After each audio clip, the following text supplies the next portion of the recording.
Just testing the restream chat here. Make sure the...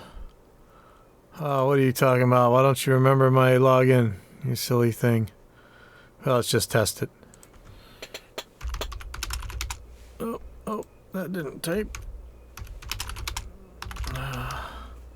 Oh, shoot, I'm still uploading this Christmas album. Let's see. Let me see if that's still going. Hey, Skip. Oh, yeah, shoot, it's 3 minutes left on this. I'm probably killing my my bandwidth here, but well, I think it'll be okay. I'm recording this at the same time. Oh, yay, goody. The restream relay. Oh, why is live video interrupted? That was scary. Boy, I think I probably shouldn't have messed with that. Yeah.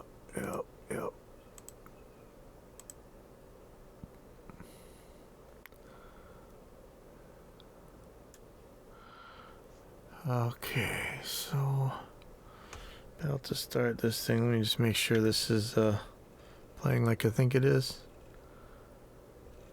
I'm not hearing stuff.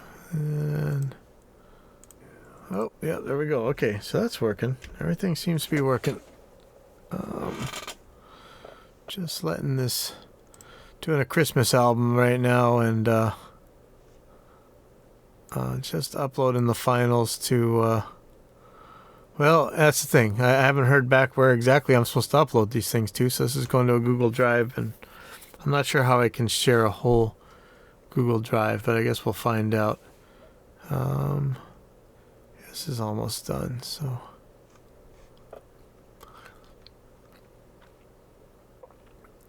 I think all the guys I usually have on my streams are asleep. I know it's late Hawaii time. Well, it's only 9:30, so not super late.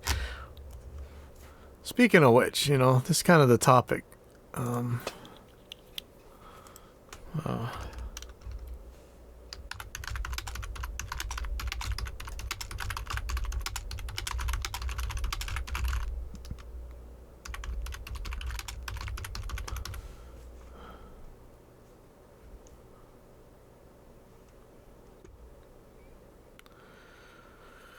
Oh, well, let's see how this is playing anyway. Let's see.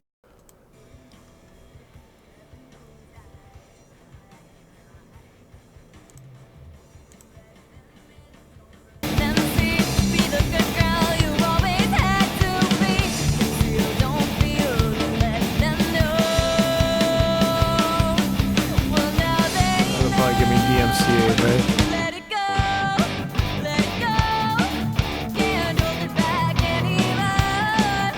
Probably all I had to play out of that. Let's see. I'm not actually sure how that works on covers. Maybe they still nail you on covers. I know, you know, if you're uploading a cover, you got to get a sync license. I'm not sure if they can DMCA you for that actually. Hey, Scott Junk.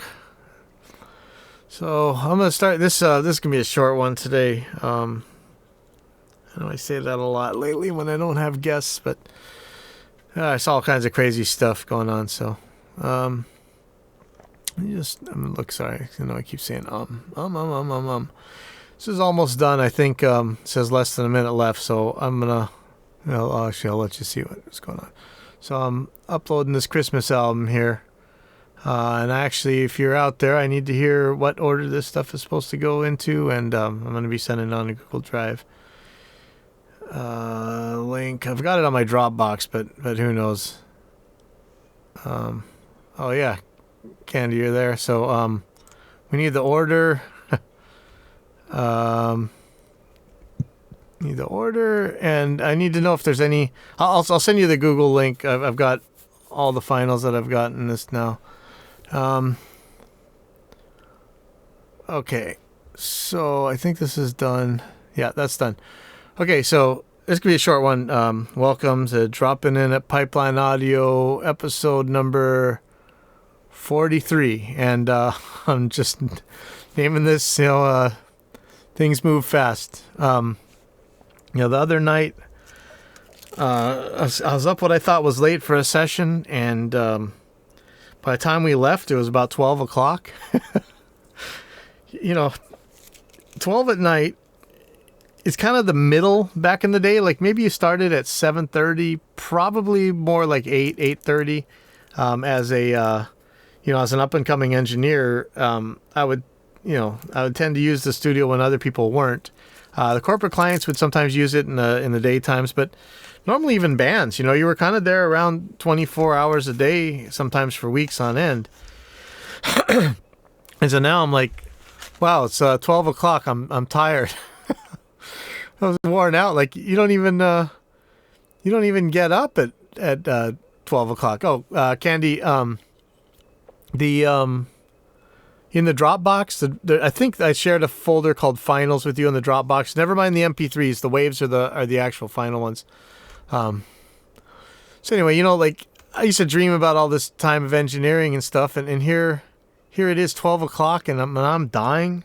So, I actually, believe it or not, I get to the school at around 9 o'clock, which is ridiculously early for me. I'm riding my bike around between 12 and 3 sometimes. Not the nighttime street rider back in the day. I'm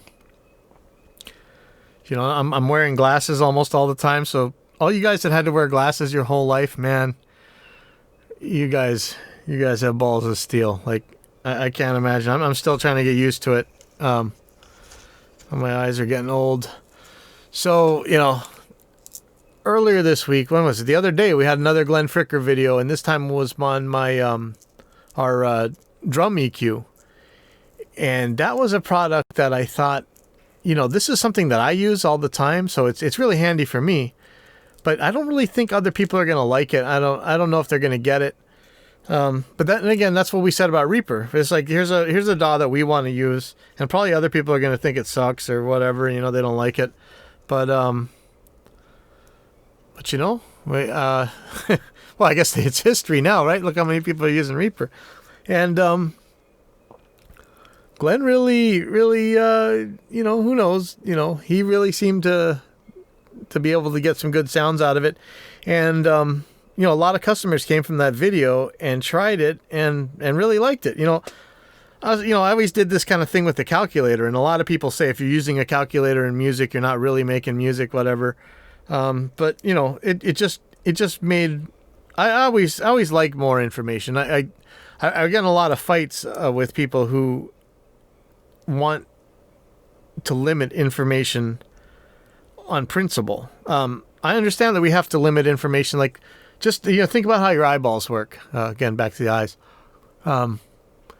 You can't possibly in a lifetime process what your eyes see in 5 seconds.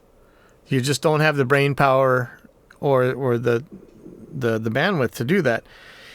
We only see, we see a lot, but we only register seeing the tiniest bit. And think about the giant blind spots you have in your eyes. Unless you're an octopus, I guess. As a human being, as a mammal, as a tetrapod, or what do you call us? As an inner fish, you have giant blind spots in your eyes. You don't notice them, but you really only see so much. There's only that so much information. So, of course, it's good to limit information, but limiting information on principle, I don't like, and it's just more information to know where these calculated frequencies end up at, for instance. And if you don't know drum EQ, maybe some context. It's just you dial in the resonant tuning of a drum, and then it makes octaves from there. So you don't have to take out a calculator to figure out the octaves. And yes, of course, you do it by ear. And you always get the Luddites and stuff that are like, do it by ear, man. It's always by ear, by ear, by ear, by ear. These are the guys who tune by ear in the studio, and then you end up having to re-record the whole entire guitar parts, and then the vocals that were laid on top of those, and the bass that got tuned to those for some stupid reason. Information is good. Know when you need to use that information and when you don't need the information. If you don't want the information, just ignore it. But don't tell other people they can't have information. That just sucks. that gets in the way of all kinds of things. You know, you see like we've talked about on this show before, the RTFM guys, you know, and sure, you don't want to get bugged by the same question every time that's right there in the frequently asked questions, but a lot of times they really aren't. Information is becoming obfuscated. You know, as powerful as Google is, nowadays, you know, lots of information is either curated or purposely obfuscated in favor of content that is paying for placement, if you guys know SEO at all. So search results don't often, you know something, man, when people say Google is your friend, you just want to smack them. That's worse than RTFM, or let me Google that for you. Because Google is not in the business of getting you the right answers very quickly. They're in the business of giving you the information that people have paid for you to see. And, you know, it still works if you know how to use it, but even then it's getting harder. Quotes don't work anymore. You have to actually choose verbatim. So anyway, I'm not gonna go on too long on that.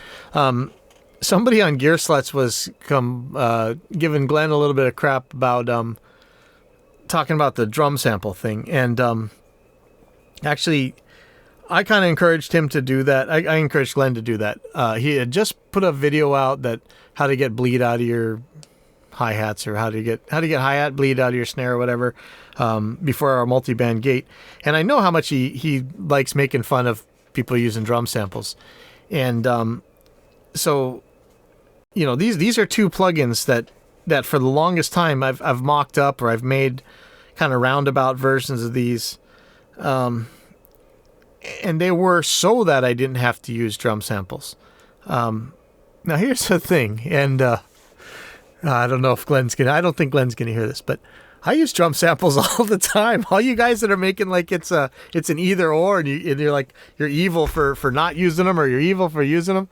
Man, I use drum samples all the time. In fact, I think that I might have had the first third-party samples for Drumagog, and Drumagog was really pretty instrumental on me moving to the computer. Back in the day, we had 4-ats, we had what did we had? We had all kinds of crazy. You use the AMS delay to trigger samples and stuff. You had to do all kinds of crazy things to get samples on there, and you know, sometimes you use the Bill Matoyer used the D4 a lot. The Alesis, actually, as cheap as that is, I use the D5 a lot. We had the D drums, but mostly we were using those 4-ats, I think.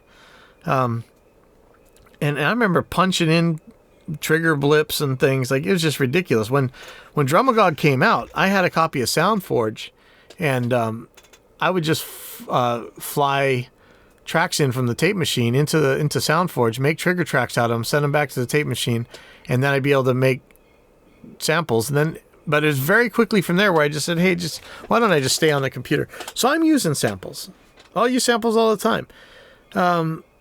But the thing is I don't want to be forced to.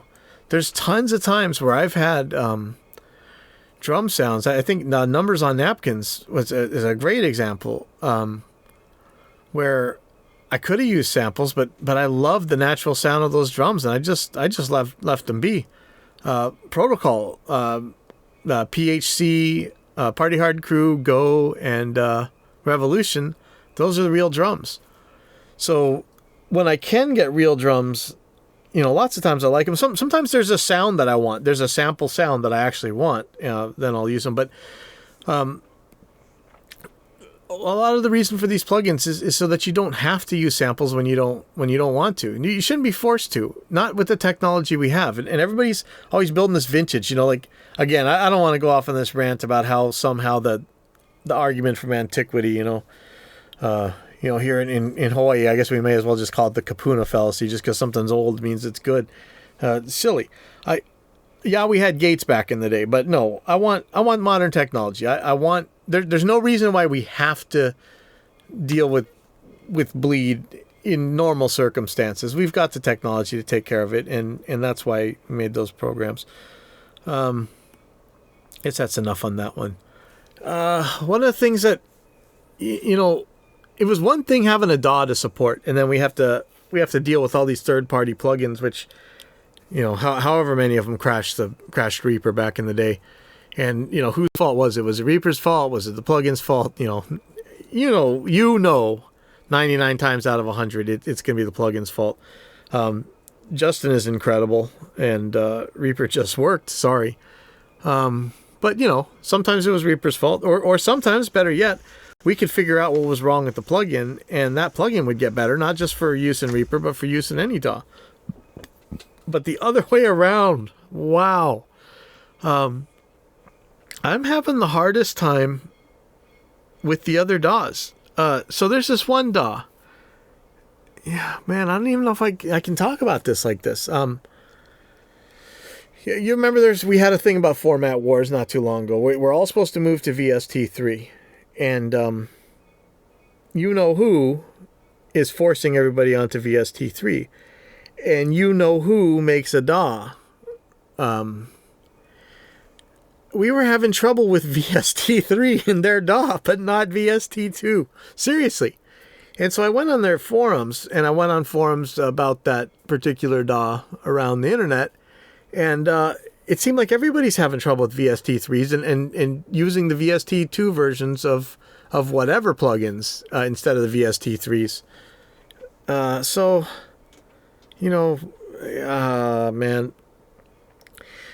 We had VST3 problems in Samplitude. We had VST3 problems in PreSonus. I was warned not to really test too much in Reaper because, like I say, Reaper just works.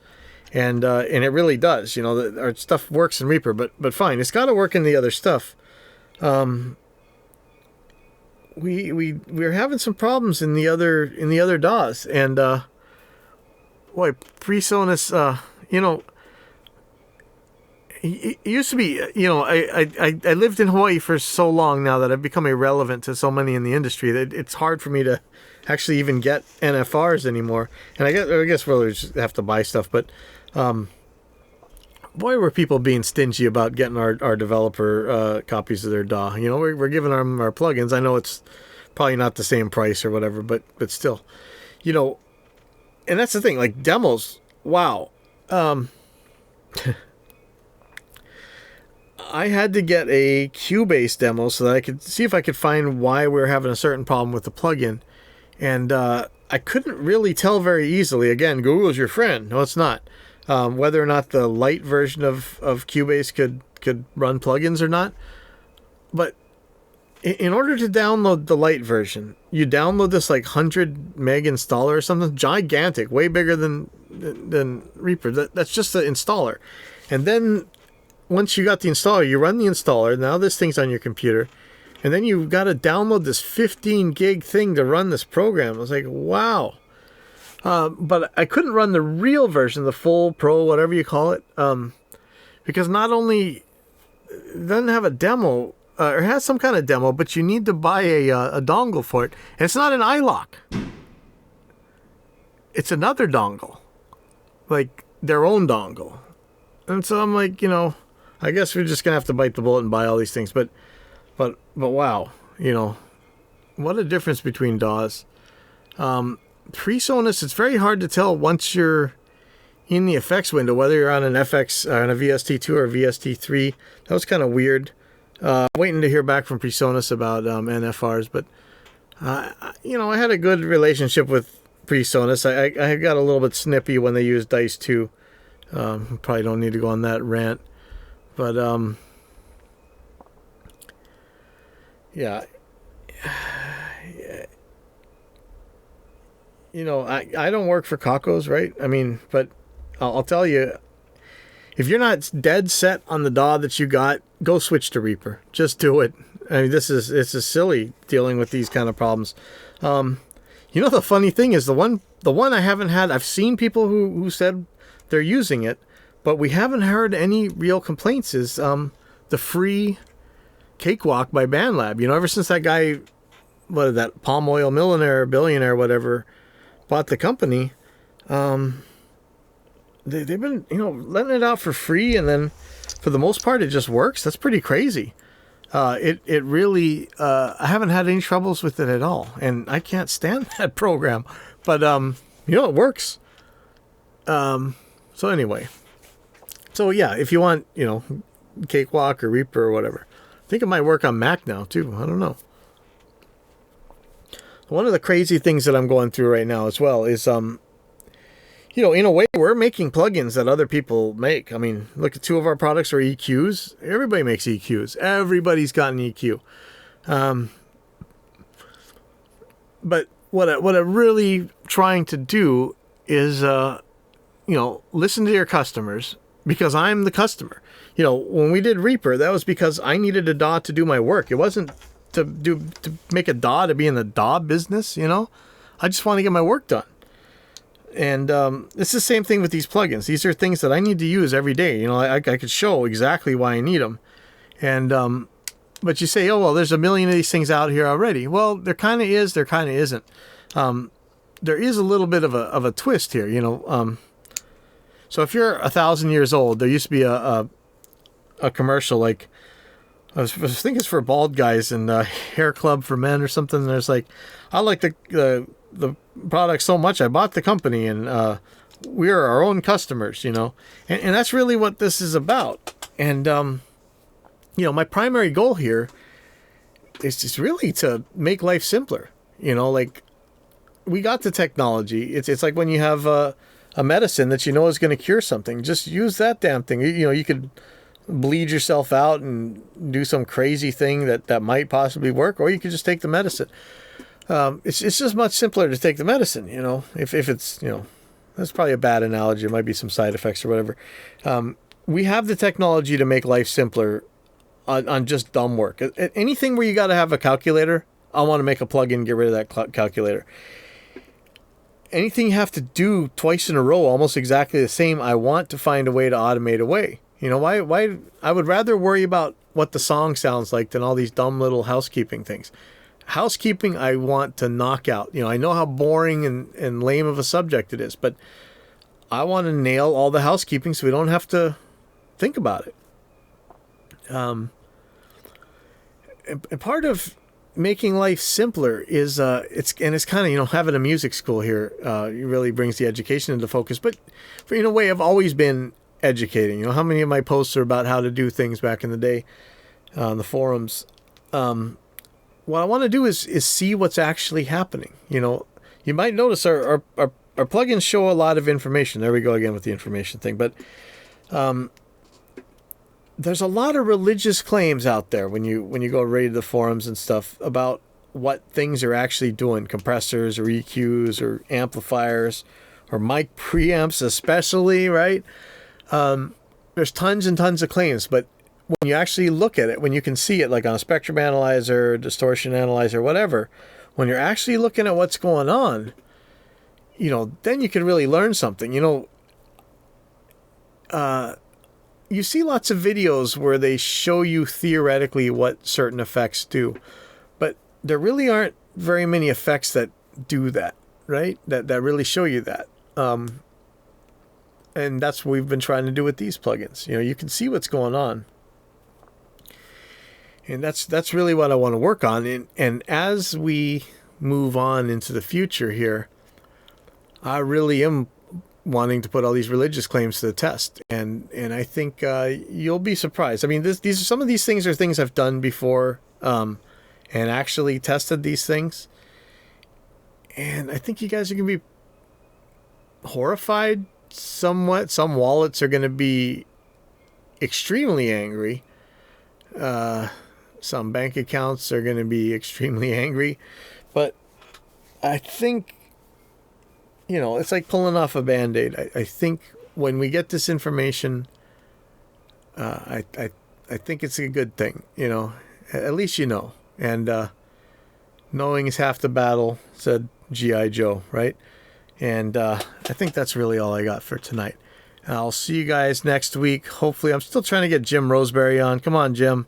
Clear up some time. And I'll see you guys later.